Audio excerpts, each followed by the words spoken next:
Hi Domino's එකේ chocolate වොල්කැනෝ pizza එක කොහොමද කියලා බලමුද?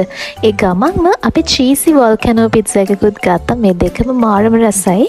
චොක්ලට් වොල්කැනෝ පිට්සා එක ගැන කිව්වොත් මේක රුපියල් 999යි උනේ. මීඩියම් පිට්සා එකක් දෙන්නෙක්ට හොඳට ෂෙයා කරගෙන කන්න පුළුවන්. ඒ ගානට නම් මේක වටිනවා.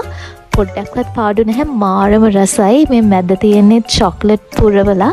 ඒක හරියට ලාවා කේක් එකක් වගේ චොක්ලට් ගඟක් වගේ ඒක මැද්ද තියෙන්නේ. පෙබල්ස් දාලා මාරම රසයි චොක්ලට් පුරවපු පිට්සා එකක්. චොක්ලට් වලට ආස කෙනෙක්ට මේ පිට්සා එක හොඳට සතුටින් රස බලන්න පුළුවන්. මේක මාරම රසයි. චීස් වොල්කැනෝ පිට්සා එකත් මාරම රසයි. චීස් පුරවලා තිබුණේ මේ මැද්ද ඕගලන්ට පේනවනේ චීස් ගඟක් වගේ එතන තියෙන්නේ. ඇත්ත තරම් චීස් තියෙන ඕගලන්ට කන්න මේ පිට්සා එක. චීස් ලවර් කෙනෙක්ට මේක try කරන්න පුළුවන් බය නැතුව මාරම රසයි. පිට්සාස් දෙකම ඝනකමින් චුට්ටක් අඩුයි. හැබැයි මාරම රසයි. මේ චීස් වොල්කැනෝ පිට්සා එක උනේ 1799යි. මේකත් මීඩියම් පිට්සා එකක්. දෙන්නෙක්ට වගේ ෂෙයා කරගන්න පුළුවන්. අපි මේවා try කරේ කඩවත අවුට්ලට් එකේ. Bye.